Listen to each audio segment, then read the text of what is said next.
जय माता दी।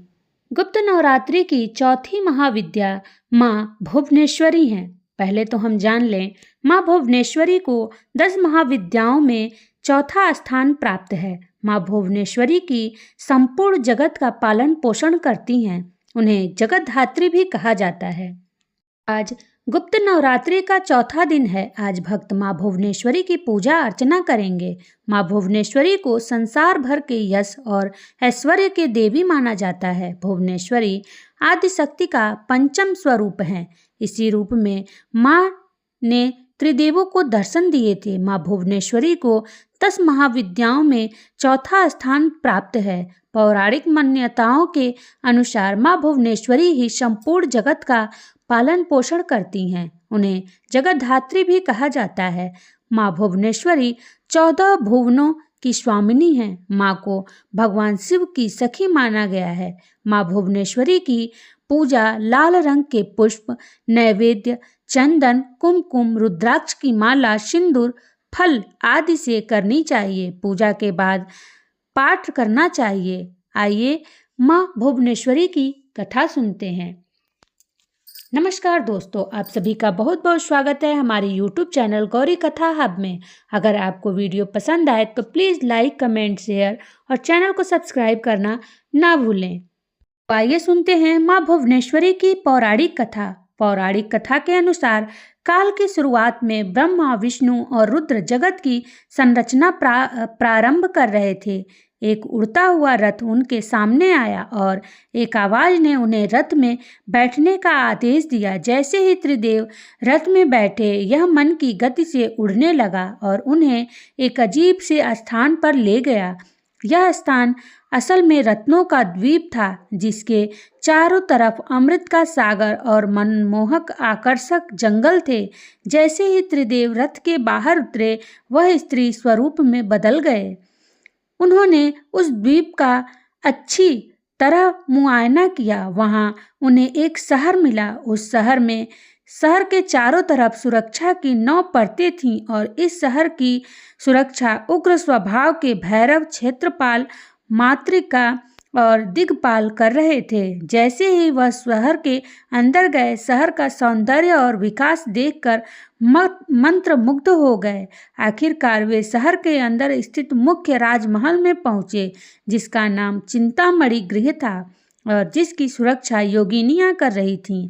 यह शहर श्रीपुर था, देवी भुवनेश्वरी की राजधानी, जो मणिद्वीप की रानी थीं। जैसे ही त्रिदेव महल के अंदर घुसे, उन्हें देवी भुवनेश्वरी के दर्शन हुए।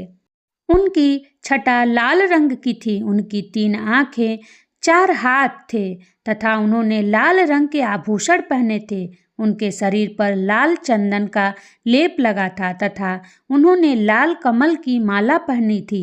बाएं हाथ में उन्होंने अंकुश और पास पकड़ा था तथा दाहिने हाथ से वो अभय और वरदा मुद्रा दिखा रही थी। उनका मुकुट अर्धचंद्र रूपी मणि द्वारा सुसज्जित था।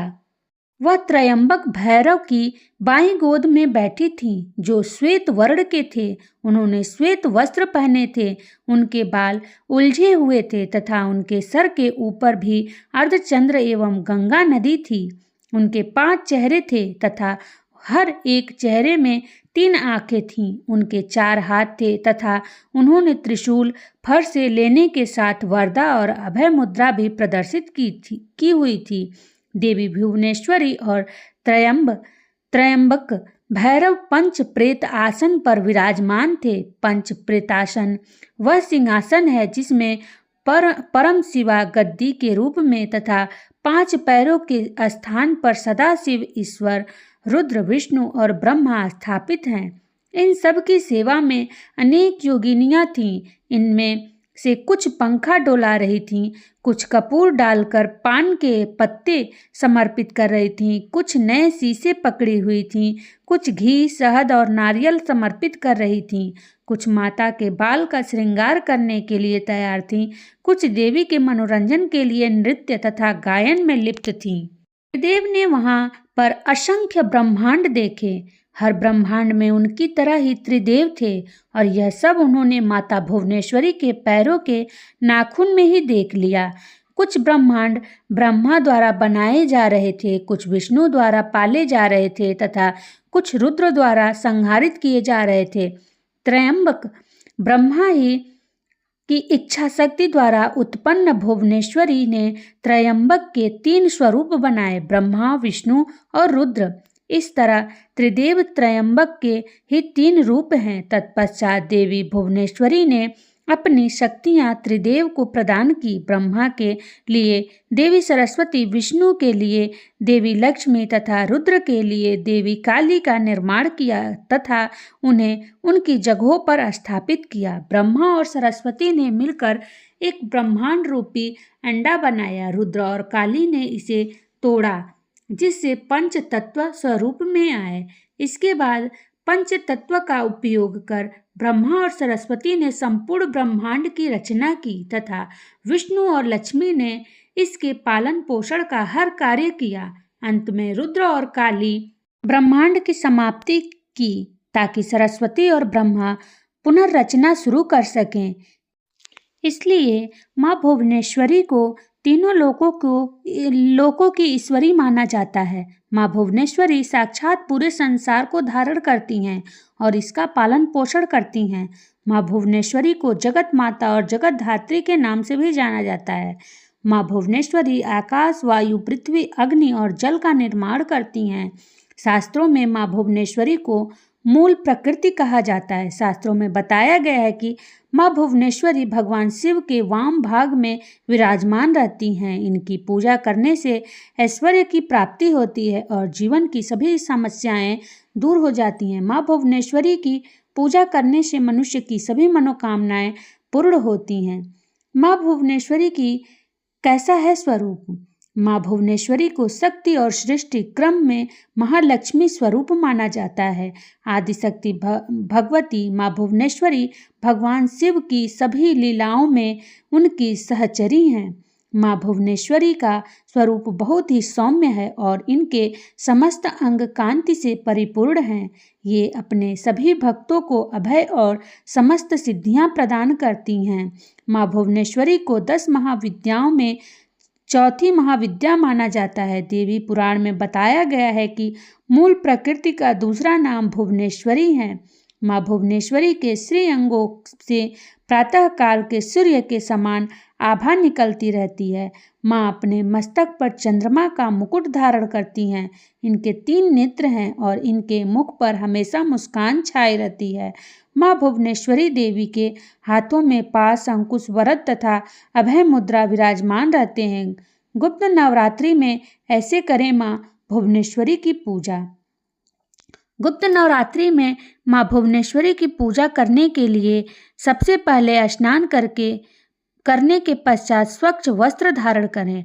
अब किसी एकांत कमरे या अपने घर के पूजा कक्ष में पूर्व दिशा की ओर मुख करके बैठ जाएं। पूजा में बैठने के लिए हमेशा सफ़ेद ऊनी आसन का प्रयोग करें। अब अपने सामने एक लकड़ी की चौकी रखकर उस पर गंगा जल छिड़क कर उसे शुद्ध कर लें। अब चौकी पर सफ़ेद रंग का कपड़ा बिछाकर उस पर एक प्लेट रखें। अब प्लेट में रोली से त्रिकोण का निर्माण करें। अब इस त्रिकोण में अखंडित चावल भर दें। अब इस चावलों पर सिद्ध प्राण प्रतिष्ठा युक्त भुवनेश्वरी यंत्र की स्थापना करें। अब भुवनेश्वरी यंत्र के समक्ष चावल की 10 ढेरियां बनाएं और इन ढेरियों के ऊपर 10 लघु नारियल रखें। अब सभी नारियल पर रोली का तिलक लगाएं। इसके पश्चात भुवनेश्वरी यंत्र के समक्ष शुद्ध घी का दीपक प्रज्वलित करें और यंत्र का पूजन करें और ध्यान दें। अब अपने दोनों हाथ जोड़कर माँ भुवनेश्वरी का सच्चे हृदय से ध्यान करके धूप, दीप, चावल, पुष्प से पूजा करें और फिर भुवनेश्वरी महाविद्या मंत्र का जाप करें। जय माँ भुवनेश्वरी। गुप्त नवरात्रि के चौथे दिन माँ कुष्मांडा की कथा भी अवश्य सुननी चाहिए। तो आइए सुनते हैं माँ कुष्मांडा की कथा। नवरात्रि के चौथे दिन माँ दुर्गा के चौथे स्वरूप माँ कुष्मांडा की पूजा का विशेष महत्व है। इस दिन श्रद्धालु विधि पूर्वक माँ दुर्गा की आराधना करते हैं और उन्हें मिठाई, फल तथा भोग अर्पित करते हैं। माँ को मालपुआ बहुत पसंद है, इसलिए पूजा में मालपुआ का समावेश करना आवश्यक है। माता को प्रारंभिक स्वरूप और आदि शक्ति के रूप में जाना जाता है। सनातन शास्त्रों में वर्णित है कि प्राचीन काल में त्रिदेव ने सृष्टि की रचना का संकल्प लिया। उस समय संपूर्ण ब्रह्मांड में घना अंधकार व्याप्त था। समस्त सृष्टि एकदम शांत थी, न कोई संगीत न कोई ध्वनि, केवल एक गहरा सन्नाटा था। इस स्थिति में त्रिदेव ने जगत जननी आदिशक्ति माँ दुर्गा से सहायता की याचना की। जगत जननी आदिशक्ति माँ दुर्गा के चौथे स्वरूप माँ कुष्मांडा ने तुरंत ही ब्रह्मांड की रचना की। कहा जाता है कि माँ कुष्मांडा ने अपनी हल्की मुस्कान से सृष्टि का निर्माण किया। माँ के चेहरे पर फैली मुस्कान से संपूर्ण ब्रह्मांड प्रकाशमय हो गया। इस प्रकार अपनी मुस्कान से ब्रह्मांड की रचना करने के कारण जगत जननी आदिशक्ति को माँ कुष्मांडा के नाम से जाना जाता है। माँ की महिमा अद्वितीय है। माँ का निवास स्थान सूर्यलोक है। शास्त्रों के अनुसार माँ कुष्मांडा सूर्यलोक में निवास करती हैं। ब्रह्मांड की सृष्टि करने वाली माँ कुष्मांडा के मुखमंडल पर जो तेज है वही सूर्य को प्रकाशवान बनाता है। माँ सूर्यलोक के भीतर और बाहर हर स्थान पर निवास करने की क्षमता रखती हैं। माँ के मुख पर एक तेजोमय आभा प्रकट होती है जिससे समस्त जगत का कल्याण होता है। उन्होंने सूर्य के समान कांतिमय तेज का आवरण धारण किया हुआ है। यह तेज केवल जगत जननी आदिशक्ति माँ कुष्मांडा द्वारा ही संभव है। जय माता दी। अगर आपको वीडियो पसंद आए तो प्लीज़ चैनल को सब्सक्राइब करें।